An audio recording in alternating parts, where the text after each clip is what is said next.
better, bikin hidup lebih baik. Semua yang Anda miliki diambil oleh Tuhan, masih bisa menyembah Tuhan dan mengatakan engkaulah segalanya dalam hidupku. Kalau semua yang Anda miliki sudah tidak ada lagi, masihkah saudara datang kepada Tuhan? Daud bisa, Mazmur pasal 3. Ketika semua yang dimiliki harus dia tinggalkan, dia masih mengatakan engkaulah perisai yang melindungi aku. Engkau yang mengangkat kepalaku, engkaulah kemuliaanku. Saudara tahu kalimat engkaulah kemuliaanku itu artinya you are my glory. Glory itu adalah harta. Dalam zaman itu kalau you are my glory, kemuliaanku datang dari harta. Tapi hartanya harus ditinggalkan di istana, termasuk istrinya. Termasuk tahtanya dia tinggalkan. Tapi dalam pengungsian dia menulis Mazmur pasal 3. Ketika semua orang memusuhi dia, dia mengatakan you are my glory. Engkau adalah kemuliaanku. Engkaulah harta satu-satunya dalam hidupku. Itu maksudnya. Ini tes yang paling sulit, saudara. Semua yang Anda miliki diambil oleh Tuhan, dipreteli oleh Tuhan. Masih bisa mengatakan Tuhan, engkau adalah kemuliaanku. Aku lahir dengan telanjang, aku kembali dengan telanjang. Tuhan yang memberi, Tuhan yang mengambil. Terpujilah nama Tuhan. Amin. Tes baik-baik. Kalau hari ini HP-mu tidak ada di sakumu karena dikumpulkan di tempatnya Nadab, masih bisa memuji Tuhan? Masih bisa menyanyi? Masih bisa senyum? Kalau hari ini orang yang kau cintai, pacarmu diambil orang, masih bisa haleluya Tuhan baik, Tuhan yang memberi, Tuhan yang mengambil. Kalau hari ini orang-orang yang kau cintai diambil oleh Tuhan, masih bisa mengatakan innalillahi wa innalillahi rajiun. Kalau hari ini yang ada hanyalah pakaian di badan, semua yang lain sudah hilang, masihkah saudara datang kepada Tuhan dan mengatakan kunaikan syukur padamu? Masih bisa? Tidak gampang. Tapi Anda harus mengalami suatu saat bahwa ada satu titik dalam kehidupan kita menyadari hanya Tuhan yang menjadi kemuliaanku. Nah, saudara-saudara, Daud mengalami itu. Jadi Daud sudah mempraktekkan itu. Makanya saudara-saudara, Daud tidak merasa terancam walaupun dia diancam. Nanti pada waktu Saul mengerahkan tentara-tentaranya untuk membunuh dia, baru dia lari. Tapi sampai di titik ini, Daud masih main kecapi dan menyanyi karena dia belum tahu. Dia belum tahu bahwa orang yang dia tolong ini adalah orang yang nantinya akan membunuh dia. Waspadai ini ketika rasa aman hilang dalam hidup saudara. Jadi ini kontras, yang satu punya posisi, punya kerajaan, punya tahta tapi kehilangan Tuhan. Sehingga hatinya gundah gulana dan dicekam oleh iri hati. Yang satu ini dia sudah diurapi tapi tidak punya apa-apa. Dia belum jadi raja. Daud belum menjadi raja, dia masih anak penggembala dan punya keahlian untuk main kecapi. Dia diundang di istana main kecapi. Saudara, sementara main kecapi nyawanya terancam, dia masih main kecapi, diundang lagi masih mau karena dia tahu ada urapan Tuhan dalam hidupnya.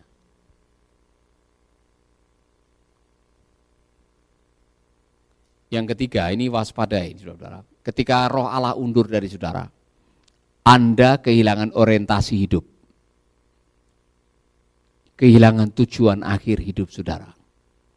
Saul menghabiskan sisa umurnya untuk melenyapkan orang yang mengancam dia, yang dianggap sebagai ancaman. Saudara-saudara, orang yang terancam cenderung mengancam. Katakan kepada temanmu, orang yang terancam itu selalu mengancam. 1, 2, 3. Saul terancam oleh popularitasnya Daud. Karena wanita-wanita itu nyanyi pakai rebana sepanjang jalan parade merayakan kemenangan. Saudara-saudara, Daud tidak terlalu terkecoh dengan itu semuanya. Daud masih menjadi Daud yang normal. Tapi Saul tiba-tiba berpraduga, wah ini habis, sebentar lagi dia akan menjadi raja. Maka dia menghabiskan waktunya untuk menghabisi Daud supaya tidak ada raja lain. Saul membuat keputusan yang salah. Kalau saya jadi Saul, Saya justru akan membesarkan Daud. Ya kan? Saya akan menolong Daud. Kalau dia menolong Daud menjadi raja, ikut melatih Daud dan sebagainya, dan menyadari bahwa Daud sudah diurapi oleh Tuhan, mungkin akhir hidupnya tidak akan bunuh diri dia, saudara-saudara. Iya kan? Nah sekarang kalau sampai akhirnya misalkan dia mau berkongsian dengan Daud, waktu melawan orang Filistin, Daud pasti akan menolong dia. Saul mati karena dia kalah melawan orang Filistin. Karena dia malu nanti kalau tubuhnya dijadikan permainan atau disiksa, dia bunuh diri. Yang padahal menurut ayat itu dipotong kepalanya, mayatnya dipajang. Dan saudara-saudara, dia mengakhiri hidup dengan malu. Kalau dia mau bersatu dengan Daud dan mengizinkan Daud yang memimpin, mungkin nasibnya tidak seperti itu. Jadi jangan pernah merasa terancam dengan kelebihan orang lain, itu pelajarannya. Jangan pernah merasa terancam dengan kelebihan orang lain. Kalau suatu saat Alex sudah menjadi manajer sebuah hotel misalkan, saya senang sekali. Saya tidak perlu bersaing dengan dia supaya saya melamar di hotel itu supaya saya yang diangkat jadi manajer. Saya sudah ompong giginya. Tidak mungkin saya bisa manajer di hotel, tidak mungkin saya diterima umur lebih dari 60 misalkan. Saya akan bersorak pada waktu anak-anak panti, ada yang menjadi manajer, ada yang sudah menjadi ABRI, suatu saat ada yang menjadi bupati. Saya pengen, saudara. Sehingga anak-anak itu sudah menjadi orang yang seharusnya seperti apa dia dipanggil. Saul tidak punya spirit itu. Dia tidak mau orang lain menjadi raja. Kalau saudara lihat orang lain berhasil, saudara senang tidak? Benar. Saudara senang? Kalau temanmu yang satu kampung tiba-tiba sudah terkenal seperti Ames, ya kan, bisa nyanyi. Padahal dulu waktu main sama-sama, waktu kecil saudara main sama-sama, sekolah SD-nya sama-sama, Anda sampai hari ini tingkat RT aja enggak pernah lulus waktu lomba nyanyi, kemudian temanmu bisa terkenal masuk TV, Anda senang ketemu dengan dia? Atau sudah gitu, wah saya mau lihat fotonya aja, saya enggak mau. Anda rugi. Jangan pernah terancam dengan orang yang punya kelebihan dari saudara-saudara. Masing-masing sudah digariskan oleh Tuhan. Bagian saudara adalah lakukan yang terbaik apa yang bisa Anda lakukan. Masing-masing kita punya panggilan hidup yang beda-beda. Jalani saja hidup ini, yang penting kita mengikuti kebenaran firman, taat tadi. Supaya apa? Supaya kita mengakhiri hidup dengan baik.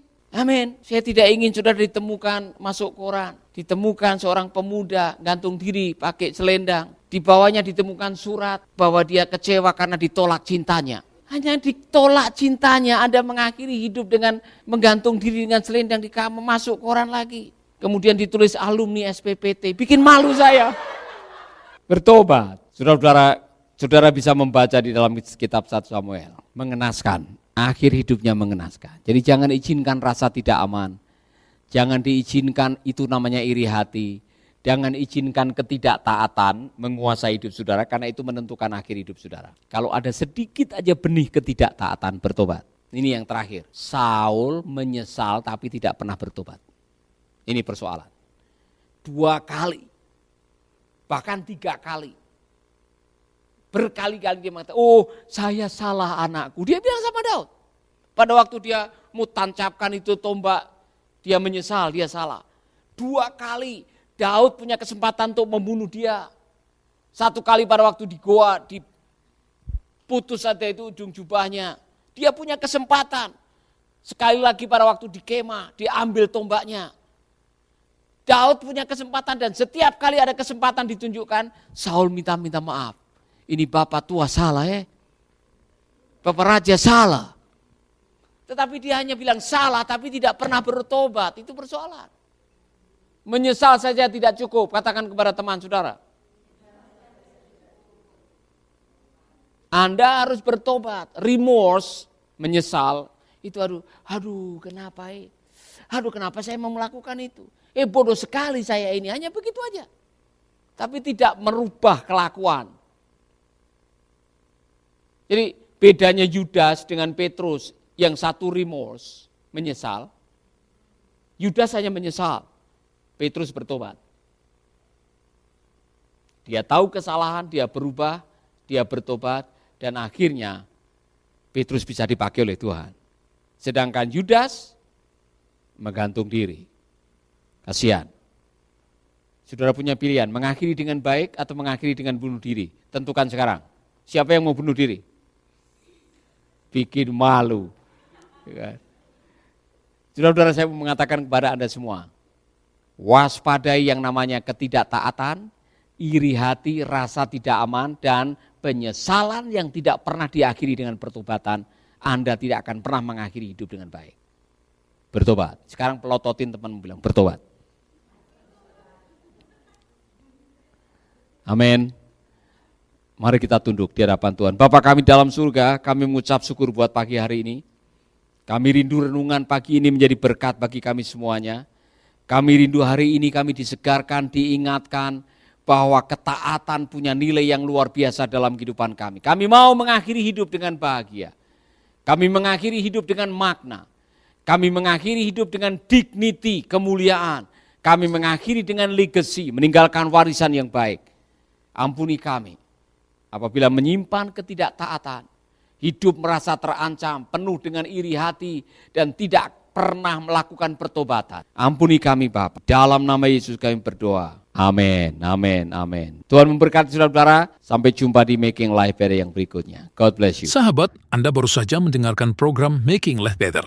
Hubungi kami di 0811 3901 144 atau 0811 3901 140. Mari dukung pelayanan Making Life Better melalui rekening BCA 66 900 30525. Sekali lagi, 66 900 30525. Atas nama Paulus Wiratno. Terima kasih, Tuhan Yesus memberkati. Making life better, making